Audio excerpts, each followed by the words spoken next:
Hello, and welcome to another edition of Johnny Bill's Pharmacist World.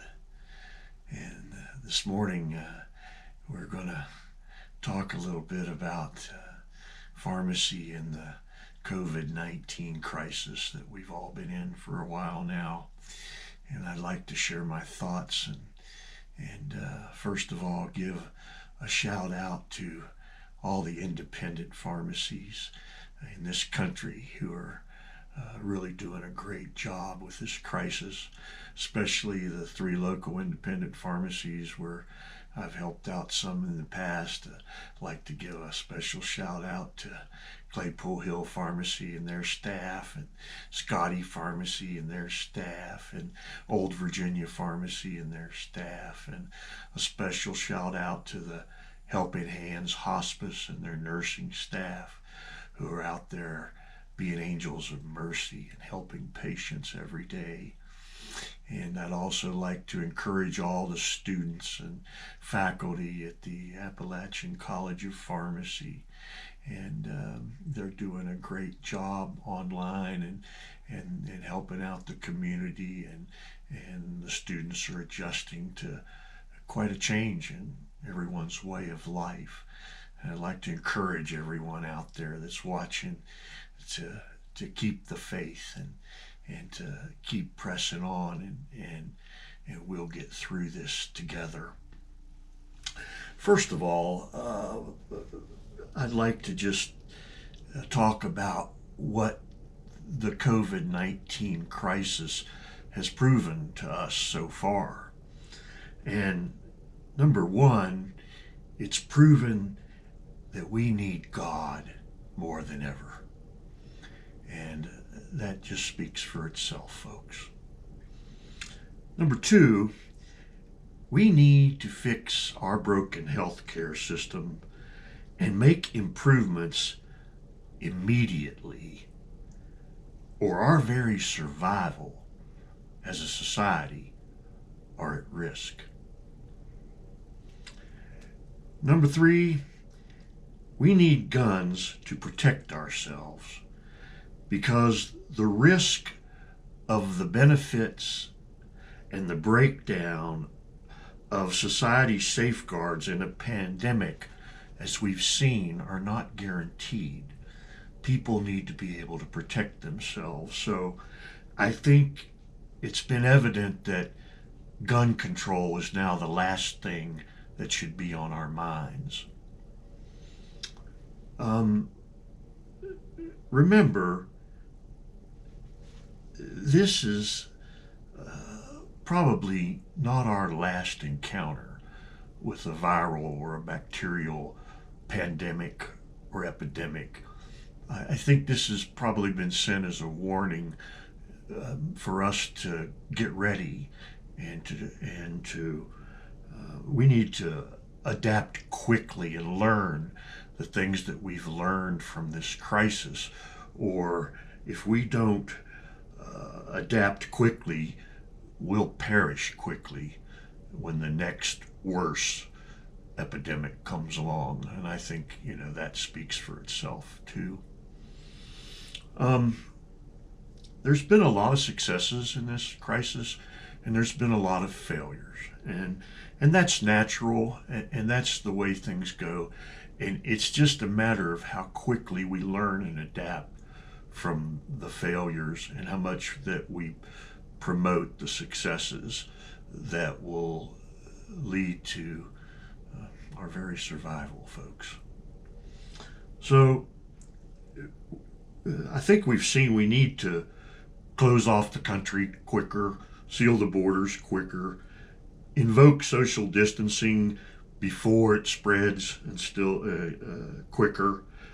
We need testing infrastructure set up ahead of time. I think it's pretty clear that the testing has been a major sticking point and a failure, and still is right now at this moment. I think pharmacies, and particularly independent community pharmacies and retail pharmacies, need to be a big part of that infrastructure. We've proven that point of care testing is the new leading edge in pharmacies, and I think that pharmacies and drive-through capabilities with the correct aseptic techniques and proper procedures needs to be set up and needs to be set up immediately.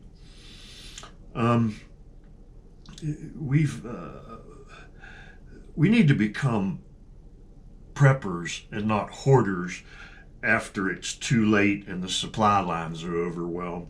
So be prepared is the motto, and sooner rather than later is key, folks. And I think I'm speaking here of things that everyone pretty much realizes, but I want to bring the point out that it's time to quit arguing about it. Okay. Independent pharmacies have proven that they're more vital to our system more than ever. Independent pharmacies have shown, as they always have, they do it better, they do it smarter, they do it safer than their competition, which is particularly the chains. I think the chains have reacted slowly, and I think the chains can do a lot better job at protecting their employees, and especially their pharmacists, which are so vital to the survival of their businesses and of the community. I think that the reason that independent pharmacies do it better and do it smarter and do it safer is because their focus is on the heart and not on the dollar. And again, putting people and patients first is where we need to be. And that's clearly not the corporate philosophy. That's clearly not the philosophy that's been brought forth by the PBMs.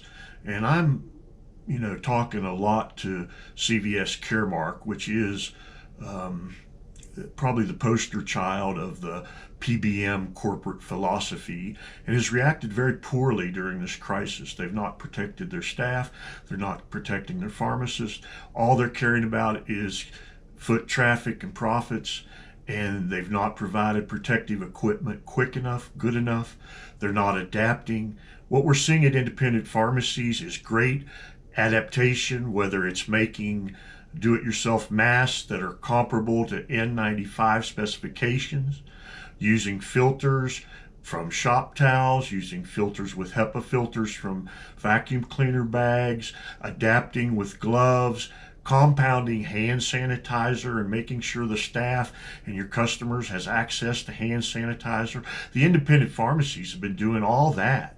I have not heard of many chains that have been compounding hand sanitizer and seeing that everyone gets some and it helps provide. The independent pharmacies have been doing that. We need to take note of this. That is so valiant and so noble and so necessary. So the chains need to take notice right now.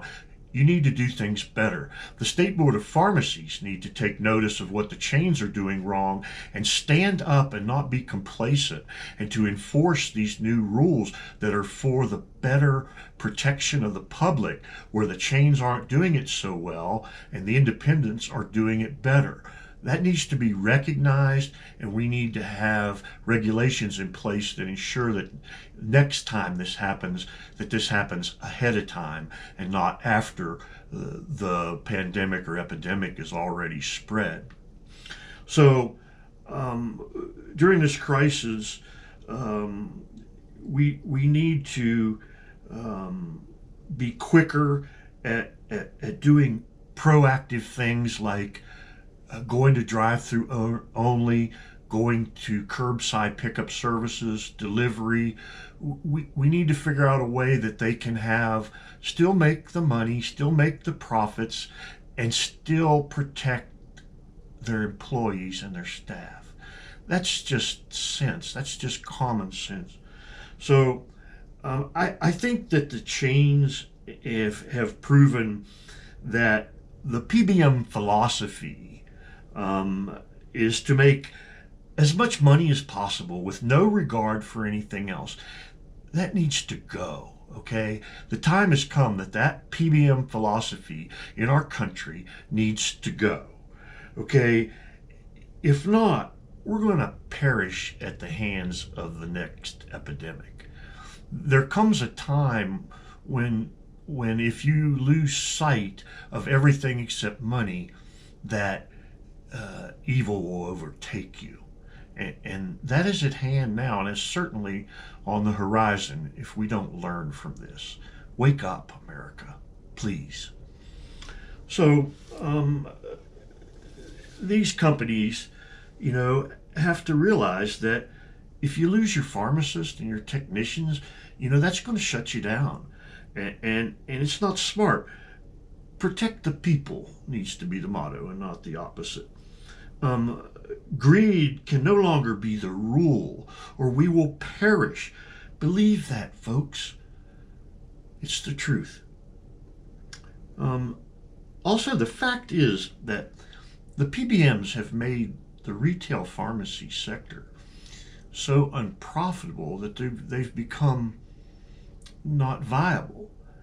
Even Walmart can't make money in the pharmacy industry anymore. That speaks volumes, and that's because of the PBMs. So we need to sit down and change that, because the retail pharmacies, both the chains and the independents, are vital to the survival of our population during this pandemic and during epidemics. So we need to change the way they're reimbursed so that their industry is thriving again, not choking at the hands of the PBMs. That is a message that everyone needs to figure out. The PBMs are choking pharmacy to death. Stop it now, or you're choking your society to death. The other thing I wanted to talk about is the corporate mentality, particularly by these healthcare corporations that own most of the hospitals and own most of the doctors. Some of them are owned by investor groups, and their philosophy during this pandemic and this epidemic has been furlough the doctors, lay off employees, cut doctors' salaries, cut health professionals' salaries, cut their hours. Whoa, wrong idea. That doesn't make sense.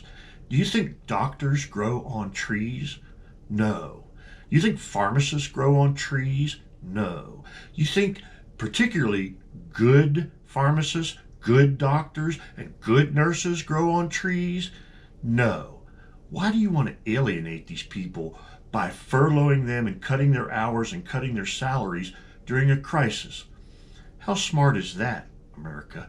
Listen, common sense would say, why don't we talk about cutting the CEO's salary or the executive board's salary?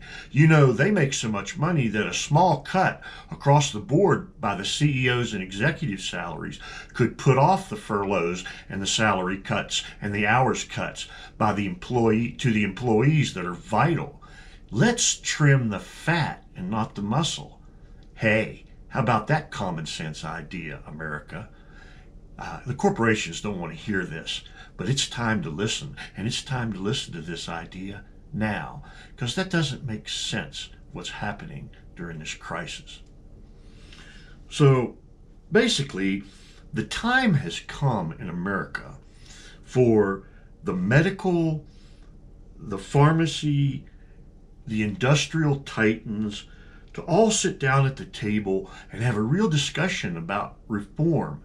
Presidents, CEOs of great organizations, the American Medical Association, the American Pharmaceutical Association, the head of the Drug Wholesalers Association, the head of the Drug Chain Association, the APHA, VPHA, all your state associations. All these people need to sit down at the table and have honest discussions and figure out real contingencies for this virus pandemic going forward, for emergencies, set up the protocols, change our broken system, or we're not going to survive, and we're going to have a total breakdown of our society. And if you think I'm wrong here, you can't afford to second guess this, okay? You can't afford to say, yeah, we're going to be all right, because the alternative is to perish.